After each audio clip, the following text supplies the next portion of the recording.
Welcome, listeners. I'm so thankful that you're here today. We have a divorce coach, Bridget Leschinsky. Did I say that right? Just You say did. it, Bridget. Yes. She said just like Shin. So Bridget Leschinsky. And I'm so thankful that she's here because we've had some divorce coaches on, Bridget, but I don't know that I've ever really even talked about what is a divorce coach. So for some of my listeners who aren't really familiar with it, I want to get into that. I want to talk a little bit about the practical ways to prepare for a divorce and the emotional ways. So that's what we're going to go into during this episode. But Bridget, before we start, I'm so grateful that you're here. I know we're all so busy, and I'm thankful that you took the time, truly from the bottom of my heart. And I would love to get to know you a little bit better. And I don't even really know your authentic story and what led you to be a divorce coach. Would you mind sharing that?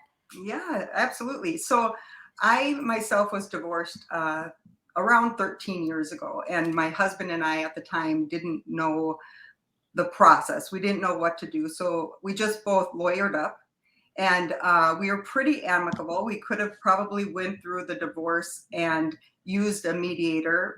We weren't that contentious.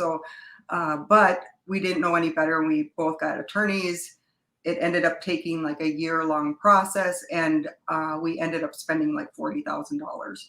And honestly, like the average divorce is probably like $20,000 to $30,000, but Right. that's money that I feel like could have went to our children for their college or something else. So it always like sat at the back of my mind that we could have done things better. It also hurt our co-parenting relationship that after the divorce was final, we couldn't really communicate because we were both in the win-lose battle of the divorce process.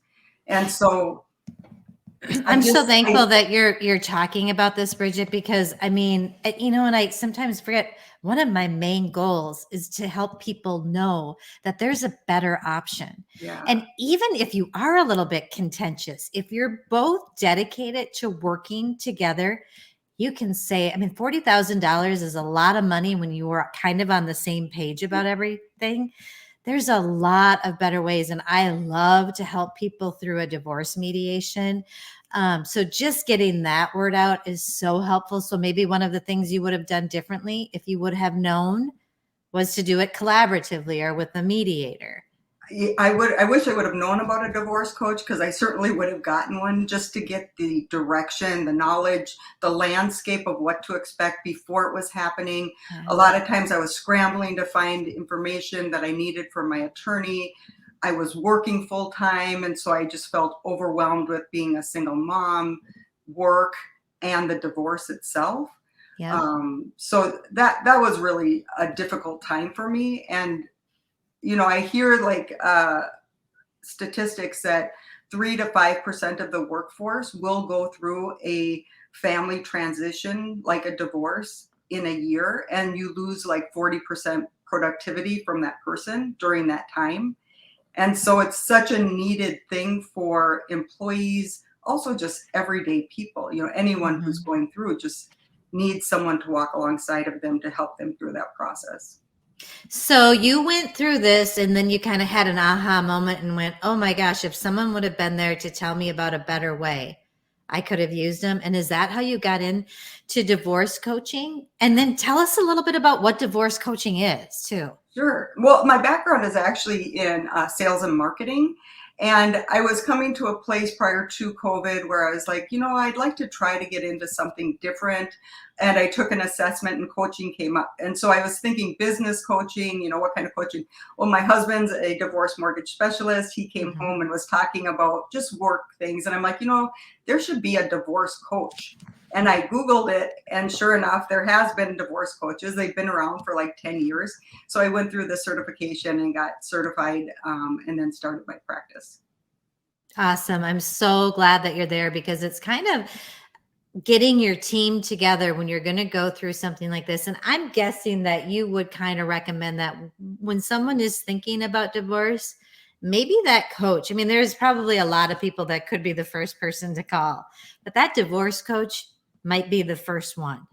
In my opinion, I think it's the best person to call first because they can just give you advice on what direction to go. I mean, I was going to read, like, just based on the American Bar Association, divorce coaching is a flexible, goal-oriented process designed to support, motivate, and guide people through the divorce to help them make the best possible decision for their future based on their own interests, needs, and concerns.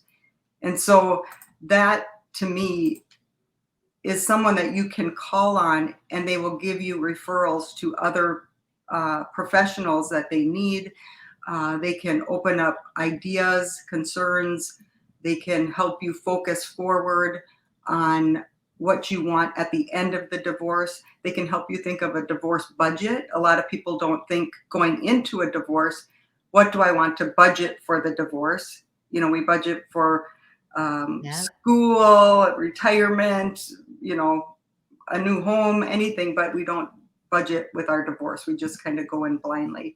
So, Yeah, so not only is your budget important and how much you're spending, but thinking through what you're wanting to, and it kind of gets you working together when you talk about how much do we want to spend? How do we want to do this? So maybe in the beginning stages. So I think we're kind of talking about the practical things that a divorce coach like you helps people with. So you help them know what to expect moving forward, correct? So if someone calls you, tell me a little bit about what that's like. The first time someone calls you and they don't know what to do, what kind of direction can you give them? I'm sure it totally depends on their situation.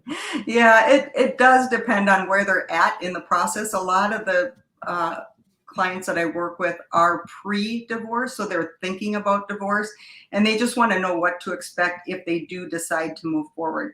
I love working with those type of people because sometimes they don't get divorced. And I don't advocate for divorce. Right. I'm just there to help people in a difficult time if they do decide to move forward. So Yep. there's a lot of clarity that's happening in clients who are coming prior to thinking things through, making sure they're making the right decisions, and understanding what to expect as they move forward.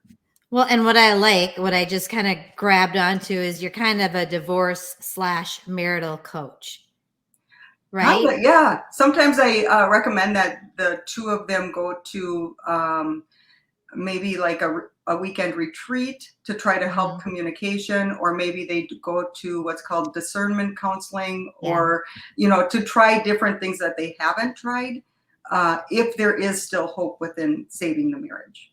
Yep, because it's a big deal. And if they can stay together, we always want to help them do that. So Yeah. I love that you brought that up.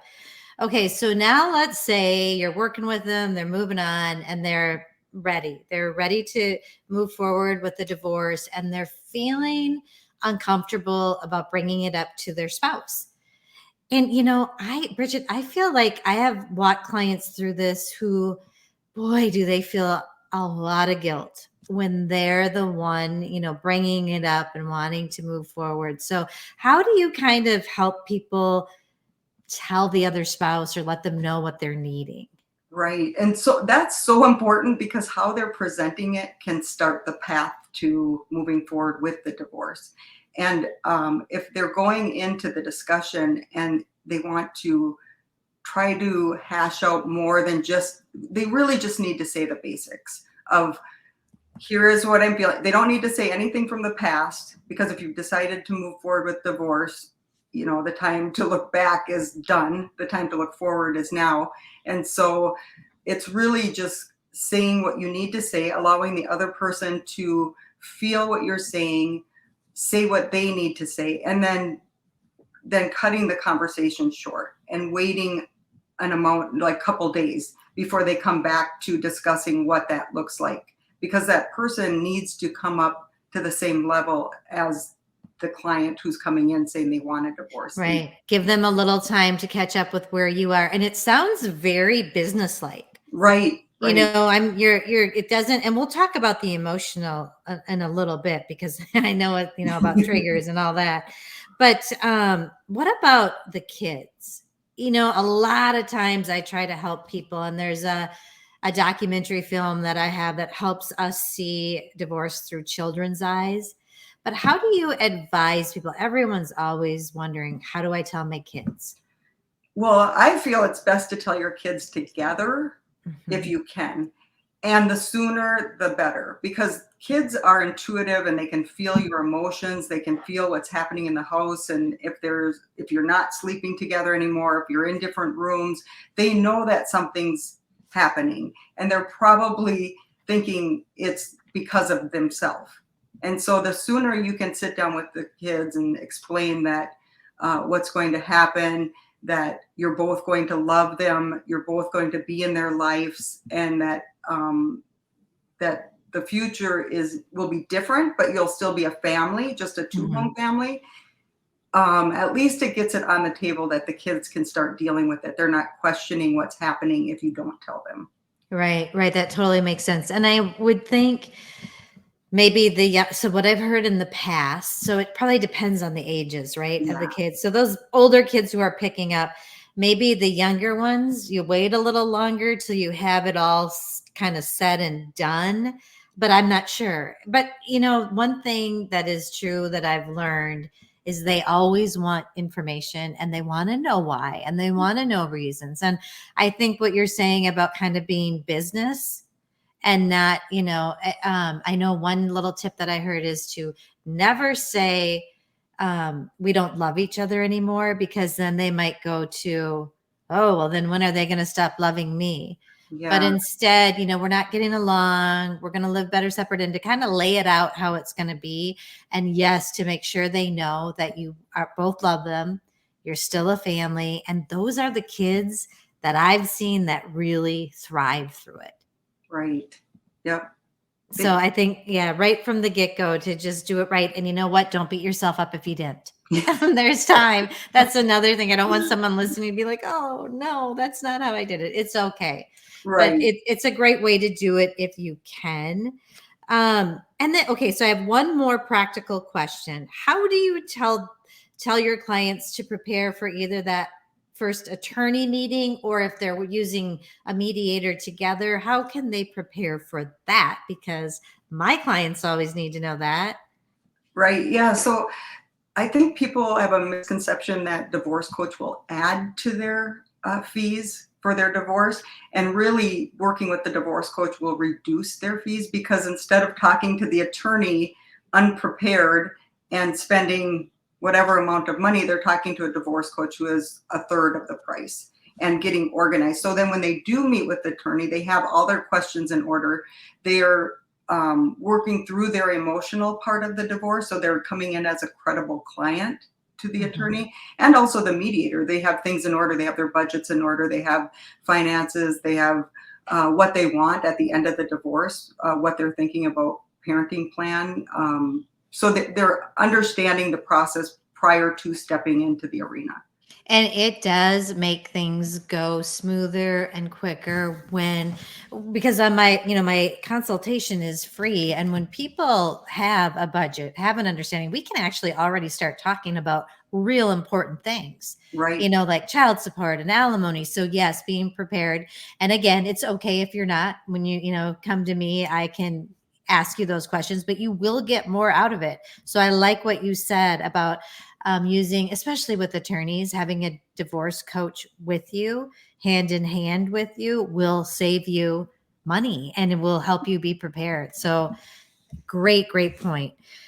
Can we get into the emotions a little bit now? I know we met before and we're on the same wavelength about your mindset. And so I love that. So I'm really excited to delve into this. So when you have clients, and we know this is the thing that's hard, divorce is emotional, right? And you have to make really big decisions during a super emotional time.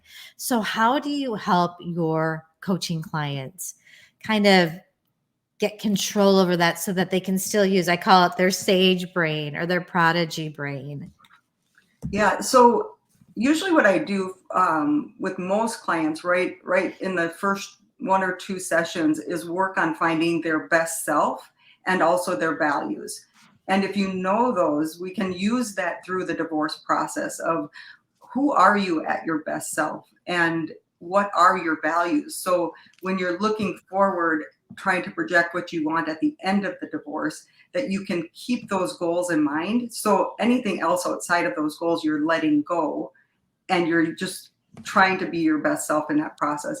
Now, if emotions take over, which some experts say 70 to 80% of divorce is emotional, the rest is legal. It's really a matter of coming to terms with what is standing in the way. Is it, are you being triggered by your values, or are you wanting things to go a certain way? Do you have misunderstanding of what to expect? And so having someone to kind of unbiased, person to tell you that's normal, or, Yeah. you need to maybe we think about this in a different way. What if this were to happen, or what if this were to happen? Just to kind of have reality check with them of what they're wanting. Right. Oh, Okay. So I need to step back a little bit, because when you said you help them find their best self and their values, how does a person go about doing that? Is it like journaling? Is how, I mean, well, that's a big question. yeah, there are quite a few things that you can do, but I do have an exercise for both, in addition to like having them. I think with divorce, a lot of times we forget about ourselves. And so Mhm. taking care of ourselves and our mindset, and just, you know, like even just eating properly, exercising, the basics of feeding your who you are as a person, we put to the wayside because we're so overwhelmed. And Mhm. so just keeping up with understanding who you are at your best, doing your values, exercise, and then also taking care of yourself through the process. So you So can, you have an exercise. Is it's just a series of questions that helps people? yep, Okay. Okay. That's good to know.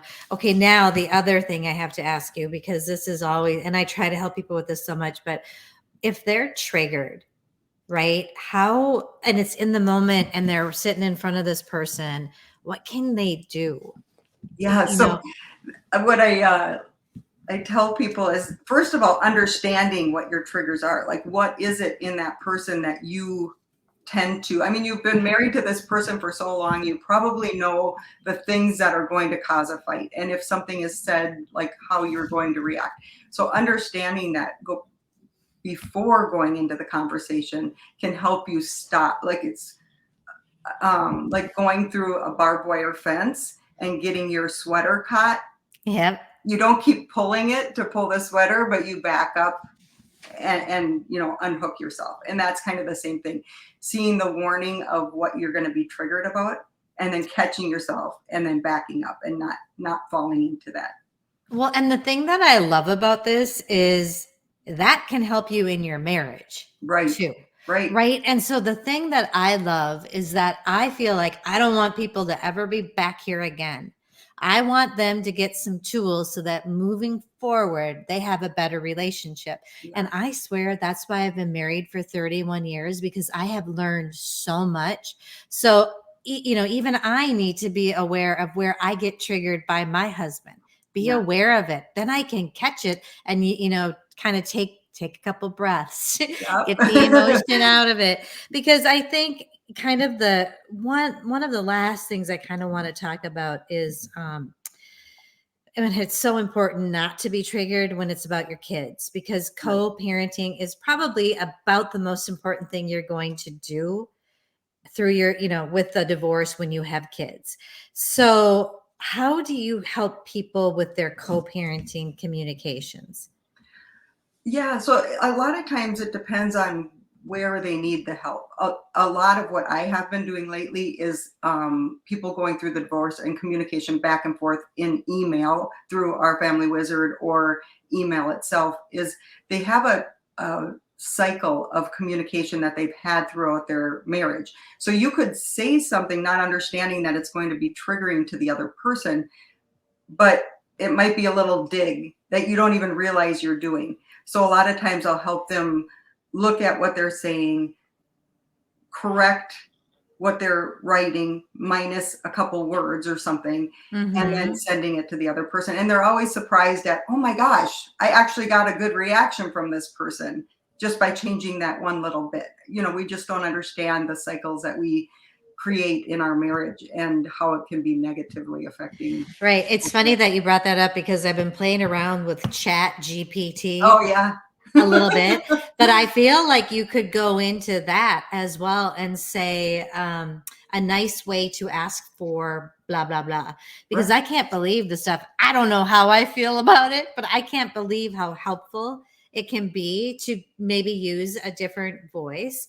I mean, and maybe if they're communicating okay, they can even go so far as to try to work on that relationship just for the kids, even though they're not married. But I don't know if you've ever helped them to say, is there something that I'm saying that's bothering you? Because that was not my intent, and I want to understand so I don't do it again. Yeah. And usually once one party takes the high road and starts handling it differently, the other party will come along. It might take a little bit of time, but eventually they'll catch on to what's happening and they'll see the cycle has changed. And then they'll start being better. Yeah. Amen. And some people have saved their marriages by taking the high road. Like, even if you take care of yourself, you don't do couples counseling, but you go and you get some counseling or coaching yourself and you start to become a better person.